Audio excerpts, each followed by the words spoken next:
प्यारे बच्चों, आप लोग कैसे हैं? अब हम लोग फिजिक्स पढ़ेंगे और फिजिक्स में आप लोग ने उस समय वेग के बारे में पढ़े थे, चाल के बारे में पढ़े थे, विस्थापन के बारे में पढ़े थे। विस्थापन का मात्रक क्या होता है? विस्थापन का सही मात्रक मीटर, दूरी का सही मात्रक चाल का सही मात्रक, वेग का सही मात्रक वेग बराबर विस्थापन बटा समय, दूरी बराबर चाल गुने। आप लोग अच्छा समझ गए। दूरी का मात्रक क्या होता है? दूरी का सही मात्रक मीटर होता है। समझ गए? तो आप लोग ने ये सारे चीज़ को पढ़ाई कर लिए हैं और वेग भी पढ़ा। मैं वेग बता रहा था ना लास्ट में, तो वेग के भी बता दिए थे मैंने परिभाषा कि वेग किसे कहते हैं। इकाई समय में तय की गई विस्थापन को हम क्या कहते हैं बच्चों? वेग कहते हैं। इकाई समय में तय विस्थापन क्या कहते हैं? वेग। वेग का सही मात्रक क्या होता है? मीटर प्रति सेकेंड होता है। अब वेग के भी टाइप्स होते हैं, प्रकार होते हैं ना। तो वेग 4 प्रकार के होते हैं: एक समान वेग, असमान वेग, तात्क्षणिक वेग और औसत वेग। अब बात आती है बच्चों समान वेग। एक समान वेग ना, एक समान वेग, एक समान वेग। यहाँ पर गलती हो गया है। क्या होगा यहाँ पर? यूनिफॉर्म वेलोसिटी होगा। क्या होगा? Uniform velocity. हाँ, यहाँ पर यूनिफॉर्म वेलोसिटी होगा। एक समान वेग का क्या होगा? यूनिफॉर्म होगा, ठीक ना। वहाँ गलती लिख दिया गया था। यूनिफॉर्म वेलोसिटी होगा जब कोई वस्तु समान समय अंतराल में समान विस्थापन तय करता है, चाहे समय अंतराल कितना ही छोटा क्यों न हो, उसे क्या कहते हैं? एक समान वेग कहते हैं। जैसे आप लोग ने चाल में पढ़ा था ना, उसी प्रकार इसमें है कि जब कोई वस्तु एक समान समय अंतराल में समान विस्थापन तय करता है, चाहे समय अंतराल कितना ही छोटा क्यों न, उसे क्या कहते हैं? एक समान वेग। उसी प्रकार असमान वेग, नॉन यूनिफॉर्म वेलोसिटी, जब कोई वस्तु समान समय अंतराल में असमान विस्थापन तय करता है, उसे हम क्या कहते हैं? असमान विस्थापन, चाहे समय अंतराल कितना ही छोटा क्यों न हो। समझ गए? जब कोई वस्तु समान समय अंतराल में असमान विस्थापन तय करता है, उसे क्या कहते हैं? असमान वेग कहते हैं। अब आते हैं तात्क्षणिक वेग। किसी खास समय में, खास बिंदु पर, किसी खास समय में, किसी खास बिंदु पर जो विस्थापन होता है उसे क्या कहते हैं? उसको तात्क्षणिक वेग कहते हैं। किसी खास समय में खास बिंदु पर किसी वस्तु का जो वेग होता है उसे क्या कहते हैं? तात्क्षणिक वेग कहते हैं। अब बात आती है औसत वेग क्या है। तो औसत वेग है भिन्न भिन्न समय अंतरालों में तय किए गए कुल विस्थापन और उसमें लगे कुल समय के अनुपात को क्या कहते हैं? औसत वेग। औसत वेग को दूसरे शब्दों में भी परिभाषा कर सकते हैं आप लोग। कहते हैं प्रारंभिक वेग और अंतिम वेग के,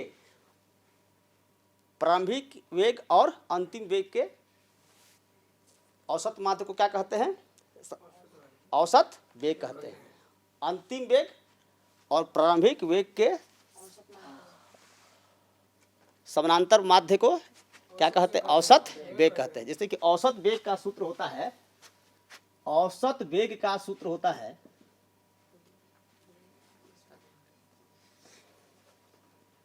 औसत वेग,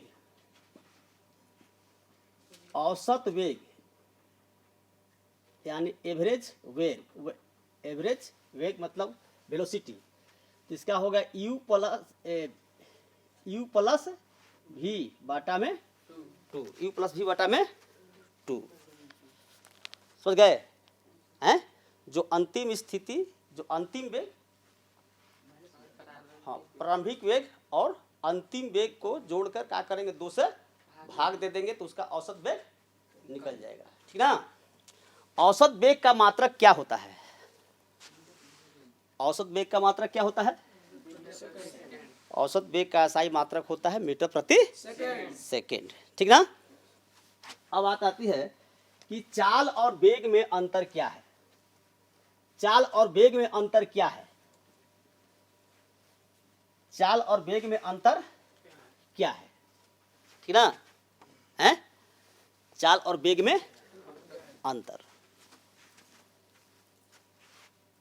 चाल और वेग में अंतर बताना है। ठीक, चाल क्या है? तो चाल इकाई समय में तय की गई दूरी को हम चाल कहते हैं, जबकि वेग किसे कहते हैं? इकाई समय में तय की गई विस्थापन को हम वेग कहते हैं। चाहे कह सकते हैं कि दिशा युक्त चाल को हम क्या कहते हैं? वेग कहते हैं। दूसरा पॉइंट,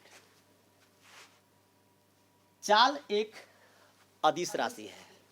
चाल एक, जबकि वेग एक सदिश राशि है। जानते हैं? अब तीसरा पॉइंट जो है, चाल बराबर दूरी बटा समय और वेग बराबर विस्थापन बाटा में समय। समझ गए? लेकिन एक चीज में दोनों के समान है। किस चीज में दोनों में समान है? मात्रक में। दोनों के साई मात्रक एक ही होता है। मीटर प्रति सेकंड उसका भी होता है, मीटर प्रति सेकंड उसका भी होता है। चाल का जो सूत्र होता है दूरी बटा समय, वेग का सूत्र होता है विस्थापन बटा समय।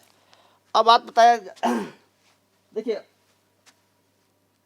औसत चाल जो है कभी शून्य नहीं हो सकता है, जबकि औसत वेग का मान क्या हो सकता है?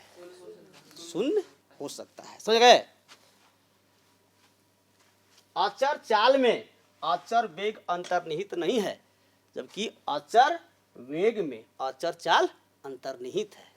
वेग में चाल है इकाई समय में तय की गई दूरी, चाल कह जानते हैं, और इकाई समय में एक निश्चित दिशा में तय की गई दूरी को हम क्या कहते हैं? वेग कहते हैं। तो चाल में तो वेग है नहीं, वेग में तो चाल है। वेग में चाल है लेकिन चाल में वेग नहीं है। क्या समझ में आया? बहुत अच्छा। तो चाल और वेग में भी अंतर आप लोग समझ गए। अब बात आती है एक्सेलरेशन। एक्सेलरेशन, एक्सेलरेशन मीन्स होता है त्वरण। त्वरण, त्वरण क्या है? त्वरण क्या है पढ़ना है। त्वरण किसे कहते हैं? किसी वस्तु के वेग में परिवर्तन की दर को हम क्या कहते हैं? हम लोग जो एक वेग से चलते हैं, क्या एक वेग से चलते हैं? कभी हम लोग जो है साइकिल से चलते हैं, चाहे मोटरसाइकिल से चलते हैं। कभी कभी हम जो देखते हैं रोड जो है नॉर्मल रोड रहता है सड़क, तो हम लोग 30 के 20 के चलते हैं किलोमीटर प्रति घंटा। और जैसे रोड आगे मिल जाता है बढ़िया, तो चाल को बढ़ा देते हैं। तो वेग क्या होता है? तो वेग, तो किसी वस्तु में समय के साथ वेग में जो परिवर्तन होता है उसे हम क्या कहते हैं? कहते हैं। समझ आ गया? क्या समझे? किसी वस्तु में जब समय के साथ वेग में परिवर्तन होता है उसे त्वरण कहते हैं। त्वरण को हम ए से सूचित करते हैं। त्वरण का सूचित करते हैं? छोटा ए से सूचित करते हैं। समझ गए? और त्वरण ए बराबर होता है v माइनस यू बाटा में टी। पढ़े हैं ना? v माइनस यू बाटा में। v मतलब होता है अंतिम वेग, u मतलब प्रारंभिक वेग, टी मने समय। समझ गए? इससे v का भी सूत्र प्राप्त कर सकते हैं। कैसे कर सकते हैं? ध्यान दीजिए, यहाँ पर एक छिपा हुआ है ना? क्रॉस मल्टीप्लिकेशन करेंगे, यहाँ पर तिरछा तिरछी गुना करेंगे ना। अच्छा, आप क्या करेंगे कि v माइनस यू में x गुना करेंगे, v माइनस यू 80 में गुना करो 80, इसलिए v बराबर क्या होगा? माइनस यू है तो प्लस 80। ऐसे भी सूत्र आप निकाल सकते हैं, इससे निकाल सकते हैं ना? हैं? तो अब है त्वरण के सूत्र समझ गए। अब त्वरण का एस आई मात्रक क्या होता है? त्वरण का एस आई मात्रक, त्वरण का एस आई मात्रक जो होता है मीटर प्रति सेकेंड स्क्वायर होता है। समझ गए? त्वरण सदिश राशि है।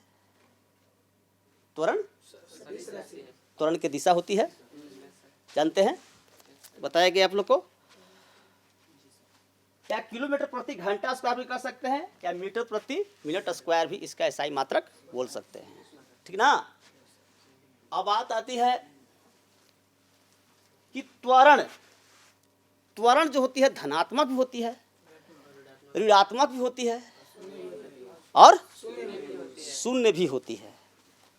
तो त्वरण बच्चे धनात्मक कब होते हैं, ऋणात्मक कब होते हैं और शून्य भी कब होते हैं? समझ गए? इसको बता रहे हैं सब कब धनात्मक होते हैं, कब ऋणात्मक होते हैं। ध्यान देंगे, जब किसी वस्तु का वेग समय के साथ बढ़ता है, जब किसी वस्तु का वेग समय के साथ बढ़ता है तो त्वरण का मान धनात्मक होता है। जब किसी वस्तु का वेग एक समय के साथ आगे बढ़ता है तो उसका त्वरण क्या मान क्या होता है? धनात्मक। अगर वेग का मान घटता है ऋणात्मक होता है, और वेग हमेशा एक समान रहता है तो शून्य होगा। समझ आ गया? तो त्वरण धनात्मक, ऋणात्मक और शून्य होता है, तीनों होता है। त्वरण का अब तो बता दिया सही मात्रक आपको, मीटर प्रति सेकेंड स्क्वायर। तो त्वरण धनात्मक कब होता है? जब किसी वस्तु का वेग समय के साथ आगे बढ़ता है। मान लो कोई वस्तु जो है 40 किलोमीटर प्रति घंटा के वेग से जा रहा है, 40 किलोमीटर प्रति घंटा के वेग से जा रहा है। कहेंगे कि 5 सेकेंड के बाद, 5 सेकेंड के बाद उसका वेग जो है 60 किलोमीटर प्रति घंटा हो जाती है, तो उस वस्तु का त्वरण क्या होगी? तो हम लोग त्वरण निकाल लेंगे। मैंने क्या बताया बच्चों? यदि किसी वस्तु का वेग कितना है पहले 40 किलोमीटर प्रति घंटा, तो प्रारंभिक वेग को हम क्या कहते हैं? यू से सूचित करते हैं। तो प्रारंभिक वेग कितना है उसका? 40 km प्रति घंटा, और उसका अंतिम वेग कितने हैं? 60 km प्रति घंटा, और उसका सेकेंड समय कितना है? 5 सेकेंड है। तो अब बताना है कि इसका त्वरण क्या होगा। तो आप लोग को त्वरण बताया भी कि त्वरण का सूत्र क्या होता है? Acceleration equal v minus u बाटा में t। तो आप सीधे 60 माइनस 40 बाटा में 5 घटा देंगे तो कितना हो जाएगा? 20 बाटा में 5। ये km प्रति घंटा हो गया। लेकिन इसको हमको बदलना है किस में? मीटर प्रति सेकेंड। तो मीटर प्रति सेकेंड में किससे गुना करते हैं? 18 बटा 5 ना, नहीं 5 बटा 18, 5 बटा ना। तो 5 बटा 18 से क्या करेंगे? इसको गुना कर देंगे तो ये कट जाएगा, तो ये कट जाएगा 10 दूनी के 20 और 9 दूनी के यानी 10 बटा 9 मीटर प्रति सेकेंड स्क्वायर। क्या समझे? समझे? तो त्वरण निकाल सकते हैं। 30 ये बताइए कि यहाँ पर त्वरण का मान जो होता है होगा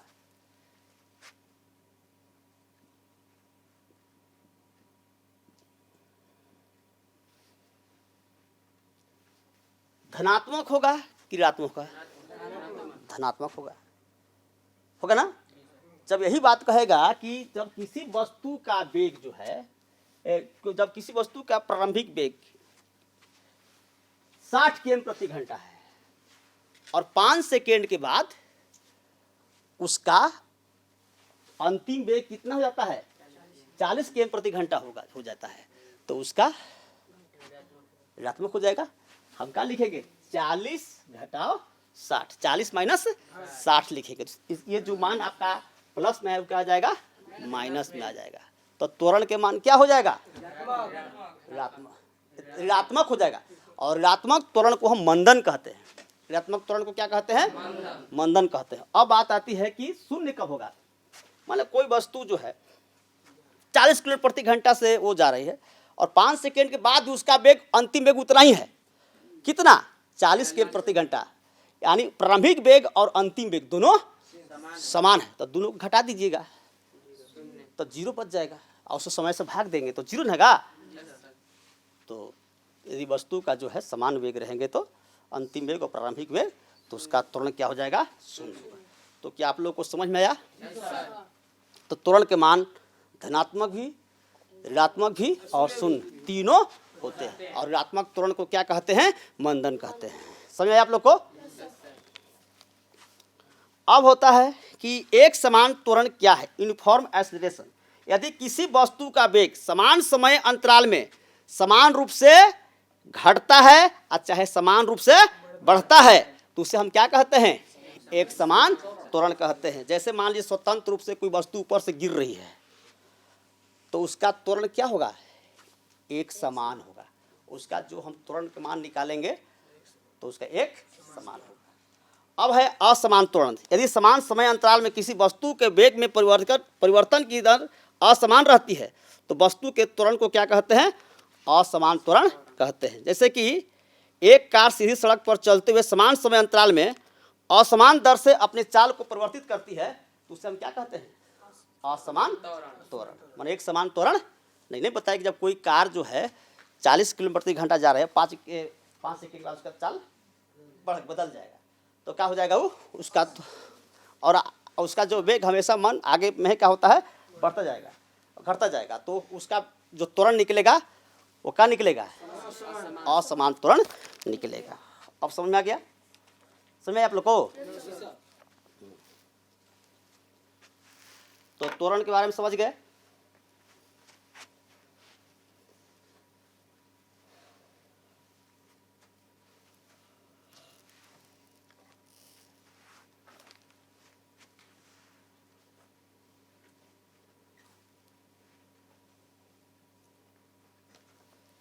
और आप लोग को पढ़ना है, ग्राफ पढ़ना है। क्या पढ़ना है? ग्राफ।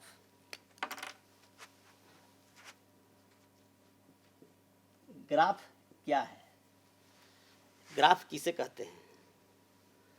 ग्राफ दो चर राशियों के बीच के संबंध को दर्शाने की एक सशक्त और एक सुविधाजनक विधि को क्या कहते हैं? ग्राफ कहते हैं। चाहे बोल सकते हैं आप लोग कि दो परिवर्तनशील राशियों के बीच चित्रित प्रदर्शन को हम क्या कहते हैं? ग्राफ कहते हैं। आप ग्राफ की सहायता कहाँ कहाँ की जाती है जानते हैं? ग्राफ की सहायता कहाँ कहाँ की जाती है? आप लोग क्रिकेट मैच देखते होंगे, कई ओवर के साथ रन को दिखाता है। तो जिस ओवर में रन ज़्यादा मारा जाता है उसका ग्राफ ऊपर चला जाता है और जिस ओवर में रन कम हो जाता है उसका ग्राफ नीचे आ जाता है। खेल में, कृषि जगत में, राजनीतिक में ये सब ग्राफ का काम आते हैं। समझ में आ गया? तो ग्राफ को निरूपित करने के लिए, ग्राफ बनाने के लिए कितने बातों को ध्यान देना होगा? तो ग्राफ बनाने के लिए जो बच्चों ध्यान दीजिए, ग्राफ बनाने के लिए 4 बातों को ध्यान देना होगा। पहले है अक्षों का हम चुनाव करेंगे। क्या करेंगे? अक्षों का चुनाव। अक्ष बने एक्स अक्ष और वाई अक्ष। तो 2 रेखा खींचेंगे, समझ गए? 2 लंबवत रेखा खींचेंगे और दोनों रेखाएं परस्पर क्या करेंगे? एक बिंदु पर आकर काटेंगे। तो यहाँ पर क्या करेंगे? हम ग्राफ खींचेंगे। ठीक है, ग्राफ खींचेंगे तो यहाँ पर जो ऊपर हो जाएगा वाई डैश। ऊपर के मान धनात्मक होता है, नीचे के मान ऋणात्मक होता है। X dash. समझ आ गया? बराबर अंतराल पर ले लेंगे आप। जो भी आपका ग्राफ पर देखिए, जो पैमाना जो है फिक्स है ना? बॉक्स फिक्स है ना ऊपर? जो बॉक्स में 10 लाइन्स होते हैं, 10 लाइन्स, उसको आप कोई अपना सुविधा अनुसार कोई 1 मान लेता है, कोई 2 मानता है, कोई 10 मानता है, जैसा जैसा ग्राफ होता है वैसा वैल्यू आदमी मानता है। मूल बिंदु, तो यहाँ पर मूल बिंदु क्या है? तो एक्स अक्ष और वाई अक्ष, हाँ, जिस बिंदु पर प्रतिच्छेद करते हैं उस बिंदु को हम क्या कहते हैं? मूल बिंदु कहते हैं। ठीक है, +1 +2 +3 +4, मूल बिंदु से दाईं तरफ क्या होते हैं? प्लस, और मूल बिंदु से बाईं ओर क्या होते हैं बच्चे? ऋणात्मक, -1 -2 -3, और मूल बिंदु से ऊपर धनात्मक होते हैं, होता है ना?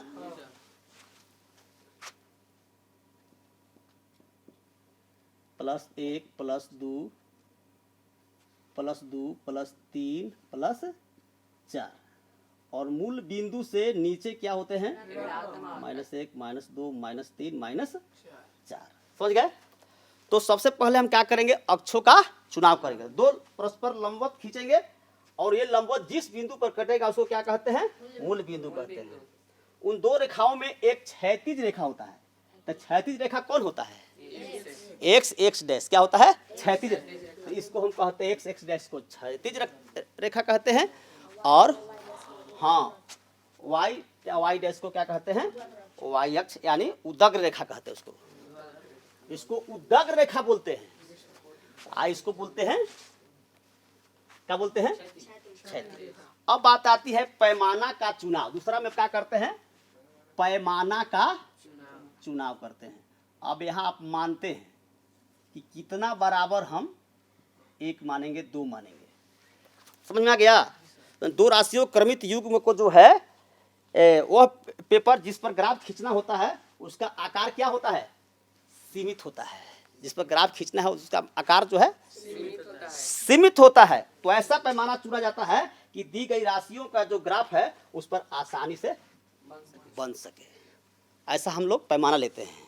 ठीक है, और तीसरा में है, तीसरा चीज क्या है? बिंदुओं का अंकन।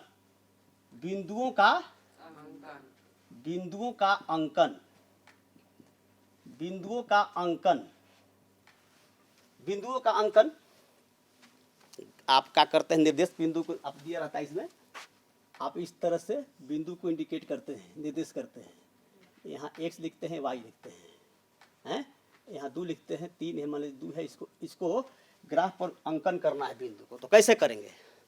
पहले x अक्ष क्या है? 2। x का पहले किसका बिंदु का निर्देश करते हैं?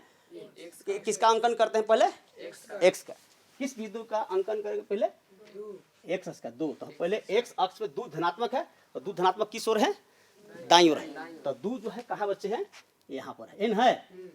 आप फिर y के मान क्या है? 3 है, ये धनात्मक है, तो हम ऊपर देंगे ना, तो 3 के सामने हम डैश देंगे और ऐसे ऐसे करके बिंदु मिला देंगे। ठीक ना? यहाँ लिख देंगे 2 और 3 लिख देंगे ना? है x के मिस्टेक हो गया, यहाँ मिस्टेक हो गया। देखिए, ध्यान दीजिए, इसी प्रकार x के मान 2 है, इसका मान क्या है? 3। और जहाँ बिंदु मिलते हैं वहां पर एक बिंदु वृत्त दे देना चाहिए, ऐसे गोल दे देना चाहिए बिंदु। ठीक ना?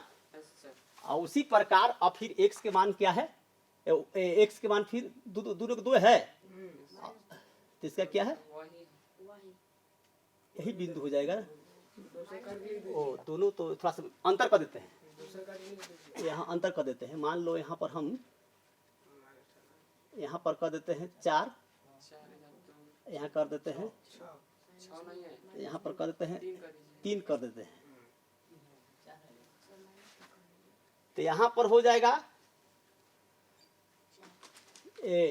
x के मान हो जाएगा 4 और y के मान हो जाएगा 3। इसी पर जाएगा ना जी? 4 पर 3 यही बिंदु आएगा ना?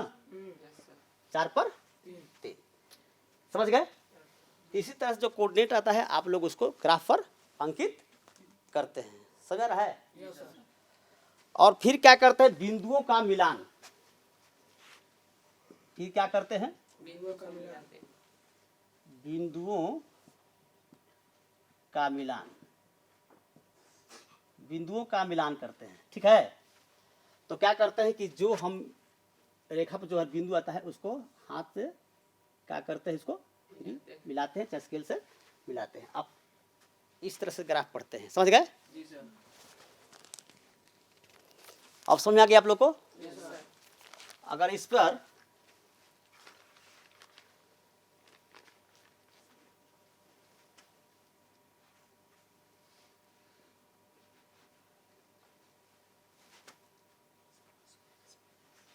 तो ग्राफ आप समझ गए कितने बिंदुओं को होना जरूरी है। ग्राफ पर चार चीज को ध्यान रखना है। पहले अक्षों का चुनाव करना है, फिर पैमानों का चुनाव, फिर बिंदुओं का अंकन, फिर बिंदुओं का आकर मिलाते हैं। इस प्रकार जो है ग्राफ का क्रियाकलाप पूरा होती है।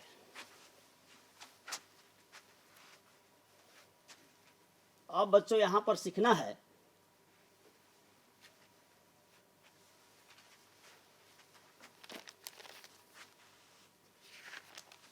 कि दूरी समय ग्राफ, दूरी समय ग्राफ, दूरी समय ग्राफ क्या है? ठीक ना, दूरी समय ग्राफ क्या है? तो किसी वस्तु द्वारा तय की गई दूरी और दूरी तय करने में लगे समय के बीच जो हम ग्राफ खींचते हैं उस ग्राफ को क्या कहते हैं? दूरी समय ग्राफ। समझ आ गया? क्या बताया मैंने? किसी वस्तु द्वारा तय की गई दूरी और दूरी तय करने में लगे समय के बीच उसे हम क्या कहते हैं? उसे दूरी समय ग्राफ कहते हैं। किसी वस्तु द्वारा तय की गई दूरी तथा दूरी तय करने में लगे समय के बीच, हाँ, जो ग्राफ खींचा जाता है उस ग्राफ का नाम क्या है? दूरी समय ग्राफ। दूरी समय ग्राफ कहते हैं। समझ गए? तो दूरी समय ग्राफ में क्या करते हैं, एक्स अक्ष पर जो है समय, समय को दिखाते हैं और वाई अक्ष पर क्या दिखाते हैं? दूरी को दिखाते हैं। एक्स अक्ष पर क्या दिखाते हैं? और वाई अक्ष पर दूरी को दिखाते हैं। समझ में आ रहा है? हाँ, तो आप समझते हैं, आप जानते हैं कि जब कोई वस्तु विरामावस्था में हो, चाहे एक समान चाल से गतिशील हो या असमान चाल से गतिशील हो, उसका ग्राफ हम निरूपण कैसे करेंगे? इसके लिए हम लोग जो है अगले बार क्या करेंगे, उसको हम लोग अच्छा से हम लोग उसको पढ़ेंगे। क्या करेंगे? अच्छा से पढ़ेंगे कि कब जो है हमारा ग्राफ जो है समानांतर होगा, कब कैसे ढाल होगा। अगला जो हम लोग घंटी पढ़ाएंगे उसमें जरूर हम लोग बताएंगे। समझ गए? तो पहले ग्राफ के बारे में आप लोगों ने समझा कि ग्राफ बनाने के लिए कितने चरण होना जरूरी है? चार राशि। पहला है अक्षों का चुनाव, दूसरा है स्केल का चुनाव, और फिर है बिंदुओं को चिन्हित करना और बिंदुओं को मिलाना। ये आप समझ गए? तो क्षैतिज रेखा पर स्वतंत्र राशि को दिखाया जाता है। क्षैतिज रेखा पर जो है स्वतंत्र राशि को दिखाया जाता है, और जो ऊर्ध्वाधर रेखा होता है जो, हाँ, उसको उस पर आश्रित राशि को दिखाया जाता है। आश्रित जो निर्भर रहता है इस पर। क्या समझे? क्षैतिज रेखा पर क्या दिखाते हैं? स्वतंत्र राशि को, और ऊर्ध्वाधर रेखा पर निर्भर राशि यानी आश्रित राशि को व्यक्त करते हैं। क्या समझ गए? तो आप लोग अच्छा से समझ गए? ठीक। उदाहरण के लिए किसी एक दिवसीय क्रिकेट मैच के प्रसारण में किसी एक टीम के द्वारा ओवरों के साथ बनाए गए रनों को दर्शाया जाता है। तो ओवरों की संख्या क्या है? ओवरों की संख्या जो है स्वतंत्र राशि है, और उसका स्कोर जो है उस पर निर्भर करने वाला राशि है। किस पर निर्भर करने राशि है? उसके ओवर पर, माने कैसा ओवर, हाँ, कितना रन मारा। तो इसमें ओवर क्या है? स्वतंत्र है, और निर्भर कौन पर है? रन। रन जो है क्या है? निर्भर है। तो कितना रन आप मारते हैं। तो अगला कड़ी में आप लोग दूरी समय ग्राफ के बारे में ठीक ढंग से समझिएगा, ठीक ना। ठीक, अब लोग